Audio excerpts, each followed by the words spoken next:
You're listening to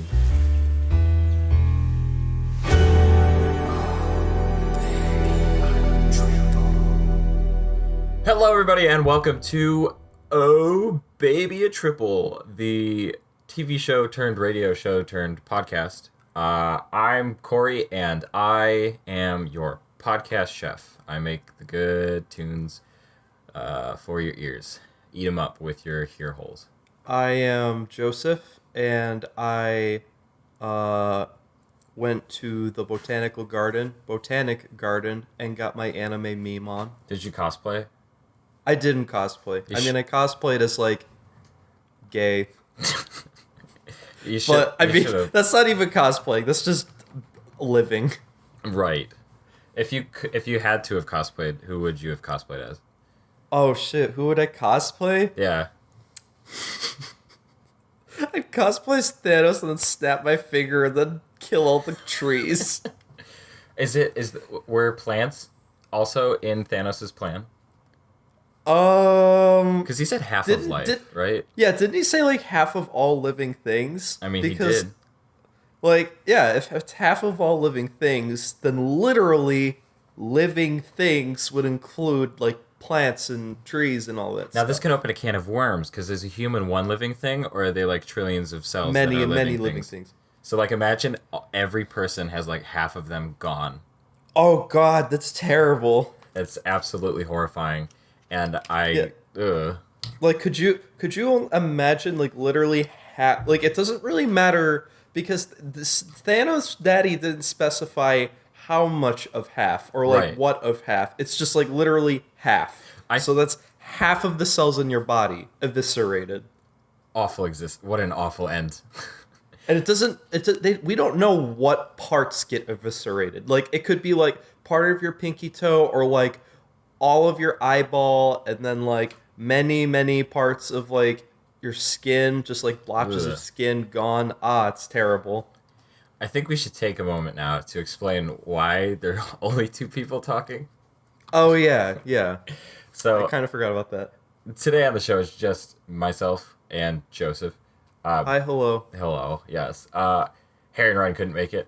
For unexplainable reasons. They're just busy boys this weekend, so we decided to continue on with the show, but just, a little bit more of an intimate experience with just two people. That's so nice. It's very good. So, with that out of the way, how was your weekend, Joe? My weekend's been good. That's good. I was pretty much out all day Saturday. I did start the morning with Yakuza, Yakuza 0, and I think the night before I played Devil May Cry. So those are my two video games, as well as obviously Joker and Smash Bros. Just dropping, like, a week ago. Oh yeah, that was a lot of fun. Yeah, I really like playing as Joker. He's, like, a lot of fun. He's very much my kind of character. You definitely have more experience, I think, with Joker than I. Played him, like, for a few games when my brother came up with his Switch. I don't have the, like, online The DLC stuff, so I didn't. Yeah. I haven't gotten Joker yet. But I just paid, like, the $6 for Joker, because, like, I feel like there's a part of me that's gonna probably buy all of them individually, because, like, 25 for one drop is kind of a lot, Yeah. when you have to worry about rent. I'm okay with, like, the especially if I find a character that I'm just not interested in. Like, why would I pay money for this character right. when I don't want to play them? Yeah, I mean, I totally get it. I thought he was a ton of fun though. Yeah. So I'm probably gonna pick him up soon. Although I haven't. Yeah, I touched definitely Smash think he's too worth much it. recently. I wish I could. I wish I was playing that some more. I definitely played it more when Joker came out, but I haven't played it in, like, a few days, I think. Mm-hmm. I kind of just want a new Switch game, like a big new Switch game, which I guess is going to be Fire Emblem. Animal when that Crossing. comes out. When is that coming out, though? I don't think there's any announcement for it yet. Isn't it just, like, 2019 or something like that? There's hope that at the next Nintendo Direct, or there'll be Yeah. a Nintendo Direct with a very quick release after the Direct. That would be wonderful. Like that would be so nice. I need it so bad. I loved New Leaf so much, and when I sold my 3DS to pick up the Switch, I that was probably the biggest loss I felt was all of the progress I made in New Leaf, and I I've really never actually played an Animal Crossing. it's so calm and relaxing, and there's like daily tasks to do, and there's sometimes like weekly events, monthly events that happen, and it's just such a peaceful game that you can like play with. There's no ending, and there's not always a goal either. I just love the game so much. You can collect so many things, and with hopefully a Switch release soon, I'll have that fulfillment in my life again.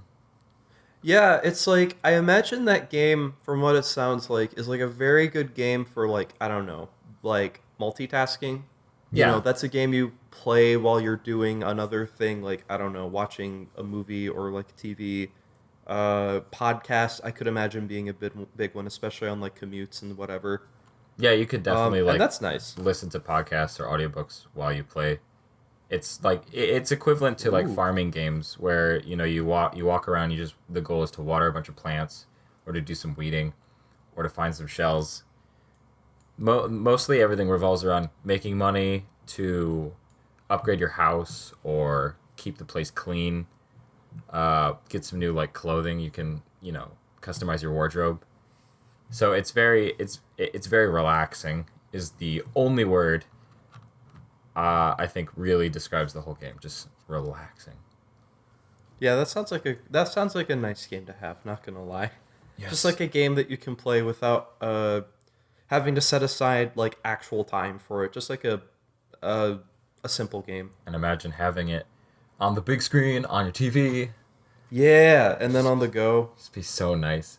It's kind of funny how I didn't put New Leaf in the video game news thing, but we're talking about it, so Yeah, no, I mean it's how it is. it's very important to Um, me, and I need it.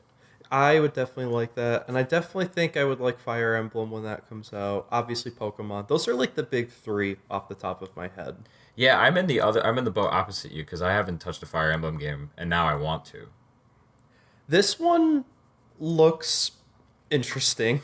Like it looks like a very it looks like a direction that if you told me on paper, I'd be like fuck no. But Yeah. the way the game has looked, it's like it's a Fire Emblem game. So I want to like it. And I've told you all previously, I really like the concept of the school and kind of like being the teacher. So I'm kind of Yeah. curious how this is all gonna like flesh out. I'm really interested in it. Yeah, I think time has like allowed me to come to grasp with like the concept a little more more acceptance because when I first saw that I was like, guys, come on, don't do this. But then I start looking at it a little more, or I sort of just like let myself come to terms with that, and it's like, you know what, this could be a fun game. This could be like a like because you know teenager characters tend to have like pretty wild and crazy personalities and stuff like that. So it could make the game fun, like for that reason. Yeah. And then Pokemon looks really good, but I need to see the game more. You know, we've only seen like a little bit. Yeah, I'm still on the fence about this next Pokemon game because it's always been the same for me where I pick up the new Pokemon game and then I play it for like a couple days and then I don't touch it. Yeah, like I haven't even picked up the Let's Go. I did the same thing. I picked it up, I played it for like 2 days and then I haven't touched it since. Yeah. And I want to get back into wanting to play Pokemon because it's so everyone knows Pokemon. Everyone loves Pokemon. And those worlds are like a lot of fun. Yeah. The fact that the games are like actually to scale now with the characters makes it so much more enjoyable for me personally. Yeah. Like on the overworld. But I don't know. I played the demo for Let's Go and it just was not vibing with me. Like I just because like I know a lot of people are good with the fact that the game's like I like that the Pokemon come on screen. Like and it's not like a random encounter thing. I liked that. But I Yeah. really did not like the way you just didn't fight them in the overworld. I don't know. It just did not feel like Pokemon to me. Yeah, it was a bit of a weird direction for me too. I was okay with it. I thought it was fun. Kind of reminded me of the I always liked I cannot remember the name of it, but it was like a forest area I think it started in Emerald, where you could go and you could throw like meat down for a Pokemon. Oh yeah. You could try to catch them without fighting. Kind of reminded me of that, and I remember always liking that in the Game Boy Pokemon The games. Game Boy Advance one, yeah. What was that? I know exactly what you're talking about. It's like the Safari Zone. I think that's like, exactly Gen what it was 1. called. Yeah. Okay, because like I just don't. It's been a minute. It's been a long time since I played Emerald. A very long time. Yeah, I don't know if it had its start in Emerald, but I do remember that's the first time I played. That's like the first Pokemon game I really played. Yeah, yeah. My Emerald. first was Fire Red, but the Emerald and that whole generation just like has a lot of special meaning for me. Oh yeah, are you kidding me? I played Ruby so much. Oh my god. I caught Rayquaza in Emerald, and it was like the best day of my life Yeah, when I caught that Pokemon. that was like me catching Mewtwo in Fire Red. Like that was insane. Good fond memories, dude. Um, And I want that back. I want those feelings back when I play Pokemon. agreed. Because like I didn't even touch the legendary stuff in Sun and Moon just because I don't know. Like when I was done with Sun and Moon, I was like, yep, I'm done. Yeah. No more. There were a lot of cool post game things, but I don't care. I think for me, sometimes when I have a goal of like catching every Pokemon, like that's a far fetched goal for me. Is like getting Daunting. all of them, very daunting. But usually, what I get to is I get to like the final four, and after I beat them, I'm kind of finished. Yeah. And that was I it. think that's That a lot was of it with people. like Leaf Green. That's how it was with Diamond and Pearl. And then Oh yeah, I never played those. I think Black and White came out after that one. Yeah. Yeah, So- it did. Never really went far beyond that. So Yeah, because that's like I used to do that. Like I used to go far beyond when I played Fire Red and Ruby and Emerald. Like I did the post game stuff, but like, yeah, no, I haven't because I hadn't really touched a Pokemon since then until Sun and Moon. And then when I did Sun and Moon, I was just like, eh. yeah.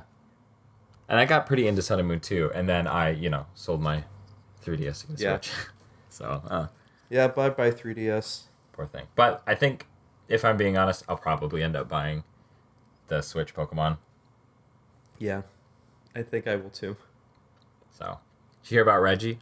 Like his retirement? Yeah, Yeah. Rest in peace, Reggie. pretty. Now, I have a question though. Have you heard about Yeah. Reggie and his chair? No, what's up with this chair? This is probably one of the. It's so silly, but it's one of my favorite things to come out of the Reggie retiring. So Reggie posted on Twitter, a bunch of pictures of his office, his memorabilia, all the stuff he's gotten through the years, and someone noticed that Reggie has been sitting in an entry-level desk chair, the Mira 1, which is like a couple $100 of a desk chair. That's like, it's like 25% the price of like a premium Aeron chair, which is like, 1,300. It's Yeah, like like 1,000. a Yeah. good office chair. Less than 25% that price. And it's arguably a very shitty desk chair. And for 13 years, Reggie had been sitting in that chair. And people are kind of like up about it. What? They're like, this poor man has been like ruining his back for the last 13 years by sitting in this terrible desk chair. And there's like a petition people are Oh my signing God. for Nintendo to give him the chair he deserves. Oh my god, he doesn't even work there anymore. No, but they want to get him like a premium Aeron chair. Oh my lord. And what's funny about it too is Doug Bowser took a picture with a stuffed Bowser sitting in the same desk chair. Oh, so is that just like what Nintendo has? Well, it's funny when you think about the president of a company sitting in a very cheap office chair. Yeah. And just like, does everyone at Nintendo sit in these chairs? Does just the president sit in this chair? Like, do the game devs need to sit in like? Are they sitting in super nice chairs? Or are they sitting in like Mira chairs, Mira 1 or Mira 2 chairs? That's so funny. So people are like up about it. Like Doug Bowser's now gonna also sit in this terrible desk chair. What is Nintendo Oh my doing, God. etc. So, I think it's just a chair, but I like it when unimportant things become important for no reason. Yeah, I do too. It's fun. So everyone's going on about this, and I'm curious to see how this is gonna end up. If Nintendo's gonna say anything about it. Yeah, I don't know because like Nintendo is Nintendo. They obviously have a lot of money to be able to like spend. Yeah. They make a lot of money. It's so funny that the president of the Western side of Nintendo was sitting in like the chair, kind of the chair that I've been sitting, I guess. Like it's a very humbling thought. I mean, yeah, it is. I don't know if it was Reggie's decision, but if you want to take a deep dive on it, Nick Robinson has a whole, like, Oh, God. 10.5 minute video about this. That's a And lot. just kind of, like, opening the can of worms that it's about. Other than that, I've been playing Baba Is You a lot. The sheep game for the Switch. Yes, yes. And no surprise, the further you get into a puzzle game, the harder it gets. And Baba Yeah. Is You gets much harder. Yeah, you showed me a screenshot of that game, and I didn't really know what I was looking at, but it looked like a game you would like. Like all Baba Is You has a bunch of words on screen, and those words are Yeah. rules for how that level works. And yeah, I shared a screenshot with like so many words just everywhere, and these are all things you got to keep in mind while you play it. Like just the words that are on screen. Yeah, it's like sometimes it can be like door is open, and you can open the door, but there's like another set of words that say like maybe door has lava, and then there's another set of blocks that says lava is death or lava is defeat. So if you open the door, like great, cool, you can get through it, but then you're like, because of coding and how all the steps work, now there's lava under you, and then you die. So it's Rip. you got to figure out a way around that now to make it so that the lava maybe doesn't defeat you, or so that the lava is something else. Fantastic game. Yeah, it actually sounds pretty cool now that you describe it like that. That sounds like a kind of game I would like. Yeah, I think I If I tried tried it. describing it last episode, and it's a very difficult game to describe. If you don't know too much about coding, it's kind of hard to get across because it uses like code language a little bit, but it's very Yeah. easy to understand when you're playing it. Like coding syntax, like if this then that or that or something like that. Yeah, and it simplifies it even further. Like Baba is, and then it'll give you whatever Baba is. So like Baba is Oh. a sheep on screen, is, and then you is a block. And when something's you can control it with your joystick. Interesting. And you can turn things into something else. So if you want to say like Baba is wall, it'll turn you into a wall, and then you can't move because you're no longer. It's just a sheep. It's so It's sheeprock. yeah. It's you can literally the sheep it doesn't become like a rocky sheep. It actually just becomes a square wall. No, like sheetrock for walls, right? Oh yeah, Sheeprock. that was terrible. I know. Sheep rock. That's what I thought it was called as a kid. Like what? Wait, you Sheeprock? All right. actually thought it was called sheep rock? Yeah, as a kid. Huh? And When- then I was like, recently I was like, oh, it's sheetrock. Okay. How recent? If you want me to be real, I do. I'm gonna go ahead and say like a couple months ago. Damn. Just because of phonetics and shit. Like, I lived by that. Sheep rock. Yeah. All throughout college. Well, because no one would talk about sheeprock. I mean, yeah. Sheetrock, God. It's not something that's talked about a lot. Sheet rock, Not, Yeah. Not everyone's just, how's your sheet rock doing, Oh, it's going good. The sheetrock is upholding itself. That's what it's I had a similar kind of like eye-opening experience that killed me. Okay? Okay. Okay, hey, listen, I'm about to draw you several pictures in your mind, okay? I'm driving from Syracuse to Lockport, which is Yes. me heading westward. I'm heading west, and it's the afternoon, okay? Mm-hmm. And as I'm driving home, I'm sitting on a car. I'm sitting. We're in America. Sitting I'm on the car. I'm sitting in the car, not on the car. I'm sitting in the car, and because I'm driving west, I'm sitting like where I can see the south if I turn my head left, right? Yeah. And the sun was in my face. And I thought, God damn it, like, I'm very confused right now. Why is the sun shining in my face? I'm on the northern hemisphere. The sun should be on the north side, right? And that's when my brain exploded. And I realized I'm a complete idiot because if we're on the if we're in the northern hemisphere and it's like kind of winter and it doesn't even matter that it's winter. The shape of the earth, the sun is like near where the sun is going to be on the side of the hemisphere where the equator is, and it killed me for a second because I was like, oh my God, I think I knew this my whole life, but I never put two and two together to realize exactly where the sun should be, and I died. Because it rises in the east, sets in the west, right? Or is that the opposite? No, it is. It does rise in the east and set in the west. Okay, so you were because you were driving westward, and you're just like, oh, why is the sun doing that? And you're like, oh, yeah, and I know I probably sound like an idiot to a lot of people because a lot of people who are like, well traveled, or they did Boy Scouts, or they knew basic some things. they knew basic science about like how the world worked, know this already, and I discovered it at the age like 22. I never really thought about it until now, but as you were saying all this, I was like, oh my God, that's totally why. I guess I just never funny. I just never put those like pieces together. Like I had the pieces, and I had that information, but I never like connected it all together into the puzzle that it is. That's really funny. So it killed me. But I was okay. I made it to Buffalo, all right. Yeah, I've done that trip many, many times. I know how that is. Yeah. All right, I got on a tangent there. So, we want to move on? Yeah, let's move on. Is there any more video game news, or do we want to jump to anime? Nah, let's do anime. Okay. Anime. So, Joe, tell me about... I'm going to butcher this name. Seraph of the End. You were actually very close. Is it Seraph? It's Seraph, yeah. Damn it. It was very close. But this is a manga or a comic, whatever, that I watched as an anime, like, oh my God, freshman year of college. That's when it was new. Oh, wow. Yeah, no. And it was, the anime was done by the same director and studio that did Attack on Titan. So, okay. It was very pretty. It had a very good soundtrack, all this stuff, yada, yada.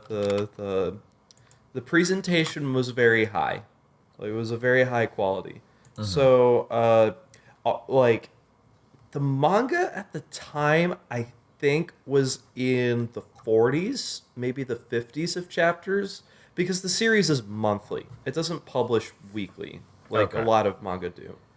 So the chapters are longer than, like, most weeklies. Like, most weeklies are, like, in between 19 and 15 pages.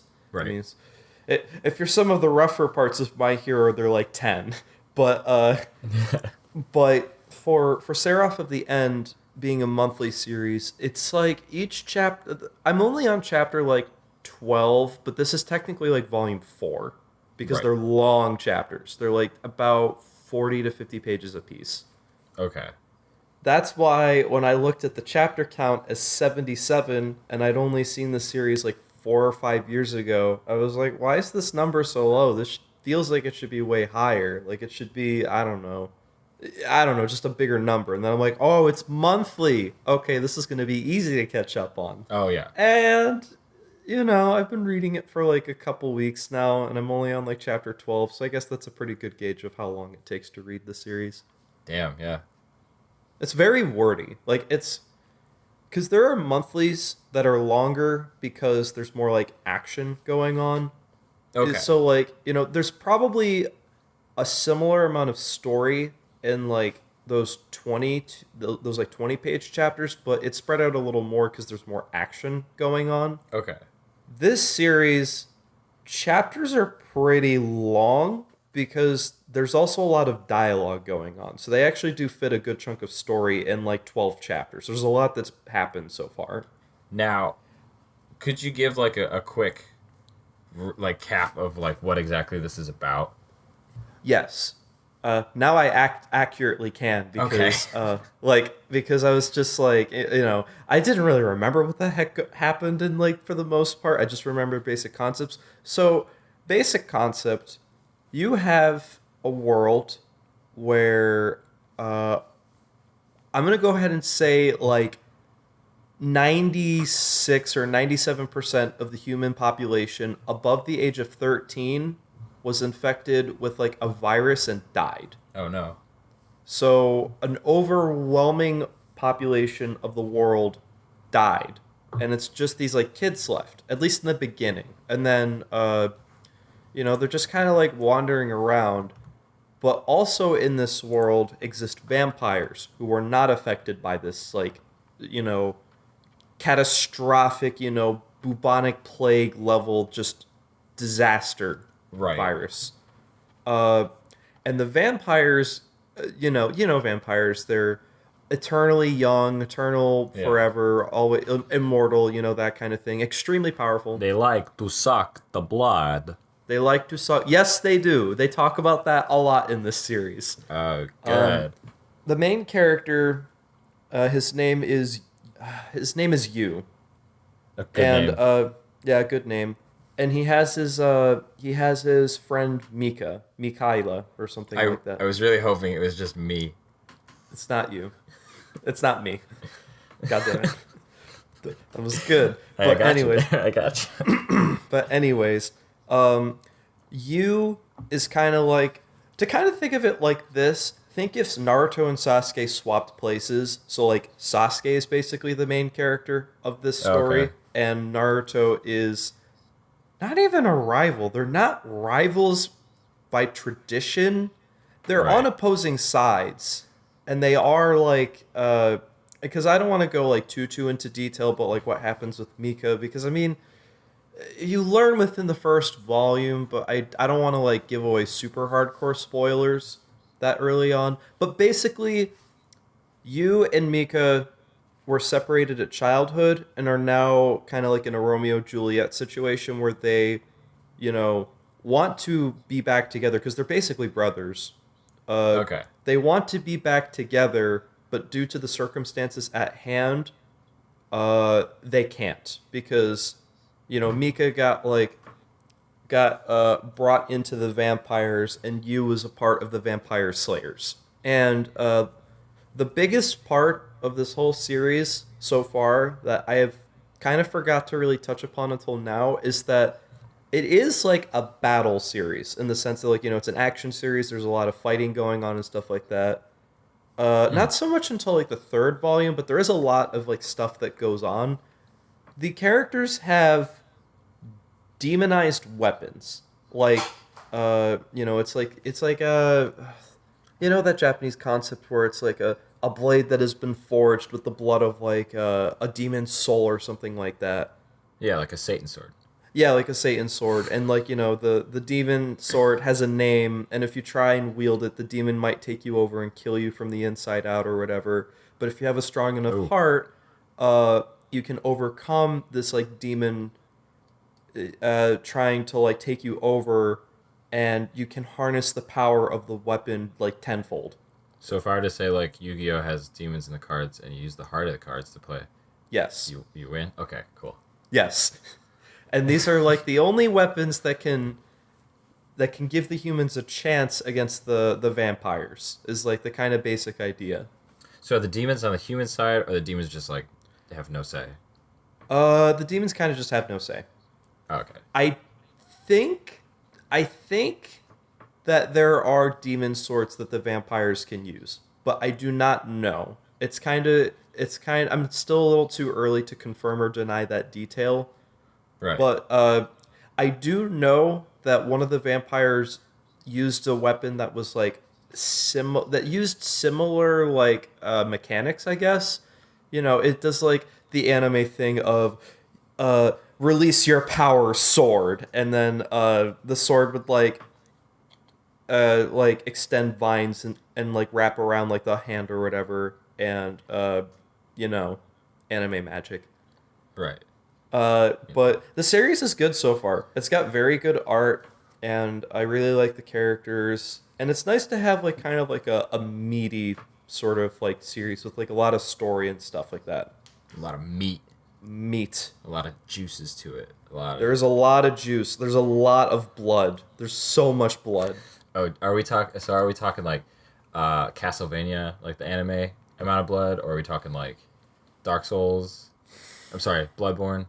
I would say, yeah, I'd say something like Bloodborne. Okay. Because, like, they're vampires, and, like, one of them literally has to, like, drink. They all have to drink blood in order to survive, basically. Do they bathe in it? They don't bathe in it, no. Okay, that's But not they're- okay. It's not as bloody as I thought. No, it's not as bloody, but there is a lot of it. But yeah, that's my anime corner. Cool. My anime corner isn't an anime yet, but it will be soon. Yes, I've been reading. Finally read Doctor Stone. I think Hey. this has been a suggestion since the first episode of Honestly, probably.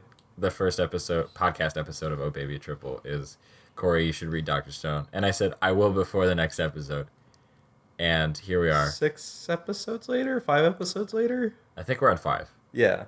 Don't hold that against me though, because I'm not entirely sure. Yeah, me neither. I finally read the first 5 chapters of Doctor Stone, and Harry's right. I do like it a lot. Oh yeah, I knew the second I started reading that series, I was like, oh, this is gonna be something Corey likes. I definitely did not expect the art to be as amazing as it is. Yeah, me 'Cause neither. It looks so clean, everything, and even though there's a lot of detail and a lot of like, especially the pages where it's like full spread of the forest, like there's so Yeah. much detail in the forest, but there's still, it's not like it's too much to look at. Definitely like looks amazing, this book series, and I don't is it, can you call it a book series? I guess it's just manga. I was just say manga. Yeah, just a manga or comic, whatever. Comic. It looks really good, and I guess I'm neutral on it. I thought at first I wasn't gonna like the whole sheer force of will drive me to do everything character. Oh, what was his name? Taiju? Yeah, the main character who's like, I'm so excited about everything, and I'll win because that's what I want. That's my goal. That's my destiny. Is like I have to do this because of the girlfriend that I want. Yeah. And I'm not like that at all. So I usually get off put by those characters who are like, Yeah. because I get motivated to do something, and then I quickly that motivation like falls away, and then I kind of have to force myself to do it. I cannot sustain anything that I do on like sheer motivation. Like I have to force myself to do a lot of stuff, and he's just like, this character's just a ball of energy that can just do anything because he's so excitable and so ready to just take on everything. That's anime. It wasn't as off-putting as I thought it was going to be. I think if it was more of a serious manga, I think it would be a little weird, but because everything's kind of comical and everything's kind of played up a little bit, it gels much better for me. Yeah, Taiju's a very earnest character. Like, something that I noticed with Dr. Stone a lot more than like other shonen manga of like this similar kind of vein is that, and a lot of battle manga series and just a lot of manga like a lot of shonen manga, I noticed that the characters tend to be, I don't want to say one dimensional or flat, but they kind of fit into a niche or like a trope or whatever, and then they don't really have a lot of wiggle room outside of that. Like they get good moments, but they're not wholly unique. Right. Whereas I feel like Dr. Stone tends to have a little more flexibility with their characters. Like you said, Taiju is like the kind of strong-willed, ready boy. But he's still like he's an enjoyable person, I guess is like the best way. His character is like more fleshed out beyond that. Yeah, he's got a lot of depth to him already, which I like. Have you met Senku yet? I've met the fighter. The guy who like punches the lions. Does he have like really long hair? He has really long hair and he's a fighter, and he's like, I want only children to be Yes. Oh, so you have met Senku. saved. Yeah. I met that guy. He's and pretty cool. Or Senku's the white-haired guy. Then maybe not because I've met the scientist. That's Of the course. scientist, Senku. Oh yeah, he's in like the first. He's on like the first page. Okay, just wanted to make sure. Just wanted to make sure. Yeah, I can't remember the names right now. I am terrible when it comes to memorizing any name in even English books. It took me. Let me see if I can remember this. It took me. You know what? I'm just gonna make sure that I got Taiju right as well. Okay. Let me see if I can remember this book series. The Sword of Truth. It took me Yeah, I got that one. six books in to realize a character's name and how it's pronounced. That's funny. It was like, okay, it wasn't so. One of the characters has like the last name Rahl, which is Rahl, and it wasn't this name, but it was as if I read 6 books in the main character's last name as like Ral, and then I realized there was an H in there, and I was like, oh shit, Yes. it's pronounced Rahl. It was along that caliber of like, you speed past the name and you kind of just guess what the name is, and then you stick with that. So I'm terrible when it comes to like memorizing any character's name, like specifically. So yeah, the punchy guy and the scientist boy and the stamina guy. This guy, the punchy boy, his name is Sukasa. Mikasa. Mikasa Sukasa, yes. Sukasa. So yeah, Dr. Stone, first impressions are pretty good. I'm definitely going to keep reading it along with My Hero.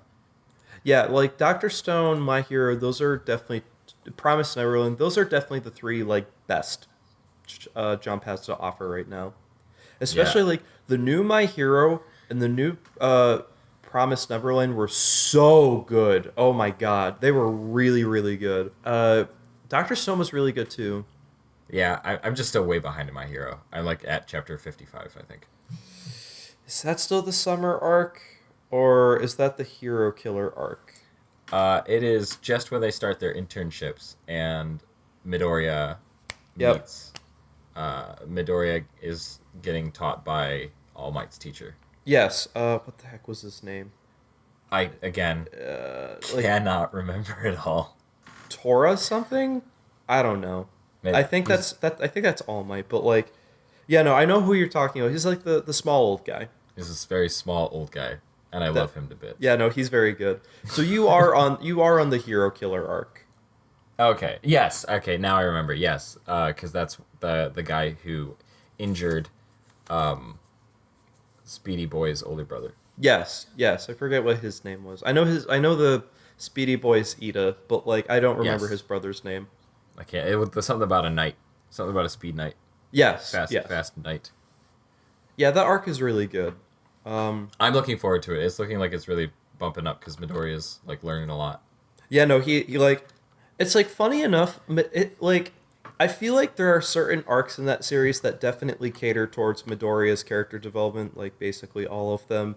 But My Hero pretty quickly stops like focusing entirely on Midoriya. Like honestly, after like that summer exam arc where they're like the tournaments and stuff like that, it pretty around there I noticed like it starts to focus on a lot of other characters as well. Like I like that. I'm excited about that too because I like kind of diving into the other characters' stories.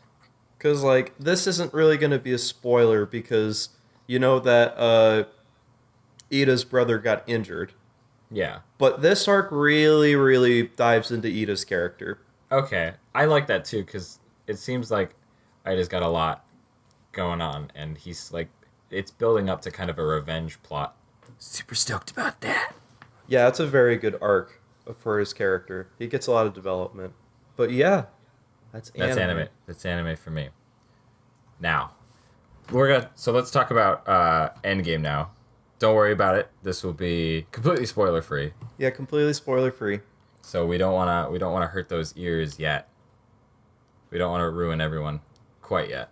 So I think a good way to start is like first impressions. I think my first impression was that it might be 3 hours long. It didn't feel like it. No, it definitely didn't. I've said in the past I don't really like terribly long movies, because like I don't just something about super long movies and sitting down for 3 hours I don't love. But I saw this movie twice and I was in it like the whole time, both times I saw it, and it did not feel like it was too long. No, yeah, definitely like yes, it was a long movie, but it didn't feel like too long. Like there definitely wasn't a part where I was just like, "Oh my god, please cut the fat," that kind of thing. Yeah, it wasn't like I was trying to like check my watch the whole time. Like, how much longer do we have? Is 3 hours up yet? No, I was like encaptured in the movie. Yeah, no, it was a very engrossing movie. I think if it was any shorter, it would have been too rushed. Like, if it was like 2.5 hours or tried to like appease people by being a bit shorter, they wouldn't have been able to take the time with it they needed, and it wouldn't have been a good pacing like it was. No, there would have been a lot of details that just could not have been touched on. Like, if even just like one scene was taken out. Right. And definitely bring tissues. Yeah. It was very I really badly want to talk about. I don't know why I do like talking about the things that make me emotional, the things that make me like tear up. I think it's like really good to embrace that, like kind of the things that make you like open up and really make you like feel something. I really like it when a movie can do that. And Endgame, with the build up it had, definitely had me spilling a few tears. Yeah, I can definitely understand that. It's funny. I cried harder watching it the second time. I think that'll be me if I see it a second time too. Because the first watch, I was just like absorbing everything. Just like, Yeah. It was a very pretty movie. That is true. The visuals, Like the lighting was incredible. There were some scenes where it's just like, how did you sculpt that much light out of this man's face? I mean, And like the different colors of like lights too. I mean, like it's a multi-million-dollar budget production, but the like CGI just gets better every time. and it does. Yeah, no, it's a super pretty movie. Hands down, great to look at. I loved everything that happened, like in space, and I'm sure it happens more and more with every movie. There's like a CGI breakdown I see where way more things than I thought needed to be were like green screen or were like CGI animations or were like it was this movie seemed so cohesive. Yeah, definitely. It was a very cohesive movie. I'm sad it's over. Yeah, I mean, it's not Yeah, me too. over, but it's gonna be different. it's gonna be different from now on because I was talking about this with Connor too, after the snap, and everyone kind of like half of all creation leaves. There's this now moving forward in the series. There will be this backdrop of loss that people have to deal with. Mm-hmm. And I was talking to Connor about this too. It's kind of like, people ask, where were you when 9/11 happened? I feel like moving through the Marvel universe now, there's going to be this kind of sense of like there is this big impact that happened, and people moving forward will have that in their memory. So it's going to be a big change moving on from the cinematic universe. I feel like there has to be kind of this. They have to keep in mind that whole event because it was a big emotional, jarring moment for everyone. Yeah, definitely. It's just like it's one of those. This is a whole era of cinema that like will go down in history as being like the cinematic universe era. Yeah, which is super awesome. How many? 20, 21 movies? I think this is the 22nd. 22 movies that all interconnect and intertwine with each other, all within like a 10, 20-year time period. Yeah, that's 2 movies a year on average. That's insane. I'm really glad we're living in like the period we are of movies. It's like there's just so much exploding right now in like cinema, and it makes me happy that that's the place I'm going. That's the direction I'm headed. Hell yeah. Big movies. Big movie. Yeah. So if you haven't seen it, you need to go see it. Definitely. It's one of those movies. It's just one of those movies. And unfortunately, there's so much that happens in it that you really can't. It's hard not to spoil it. There's like, even now I'm like struggling to find something to talk about. Yeah. Because Yeah, like I feel that. anything you mention might like turn into something else. And it's one of those, everyone needs to see this movie so we can all talk about it. because the spoilers are real. I literally had to cover my ears, like, going into the theater. Yeah. Because, like, I caught, like, things that people were saying. I was just like, nope. Have to cover my ears. As people, and then like on Twitter, people are like dropping stuff about, characters and like things that are like ruining it for everyone. Oh, yeah. No. Once people go online with that movie and they have a certain, like, scope, they're not going to care. Yeah. But I was driving home from Fredonia. My family went down to see Colin and his amazing voice. And we were driving back up, and Colin's my brother. And we were driving back up, and there's a drive-in movie theater that we pass. And there was a scene playing, and my brother Cameron, who hasn't seen it yet, was like, "Oh, look." And they were wearing the cool suits you see in the trailer, like the kind of gray and red the red suits. I love Those look really good. They are solid looking in the movie, and they just look really sleek. And Cameron was looking at them, and it's one of the scenes where like everyone's walking, everyone's doing kind of like a hero move towards what they're about to do, and they're all wearing those suits. And I'm like, Cam, don't look. Actually, don't look. You're good. You'll get spoiled. Like if you see like looking at any of the characters might spoil it for you. Yeah, that's true, isn't it? He's like, oh crap! He closes his eyes and he has to look away. So yeah, be careful out there, folks. I think that's wrapping it up. Yeah, that's wrapping it up, I would say. That's pretty much all we need to talk about. Super short episode this week. Yeah, this was like way shorter. Yeah, Harry Ryan got busy lives. Why? How do you feel, Joe? How do you feel about this show? How do you think it went? Let's do a little About recap. this episode? Yeah. I thought for the most part it went well. I thought it went really well too. Yeah. I mean, you and I have been friends since freshman year of college. Oh yeah. I mean, it's like, you and I got no issue talking to each other for hours. No, we don't. It's we could be talking about that movie for hours. Yeah. Want to make it spoiler free for everyone. So yeah, we could absolutely go on and on and on and on and on about that movie. But Joe and I had a couple real late nights. Yeah, we have. Holy cow. Absolutely.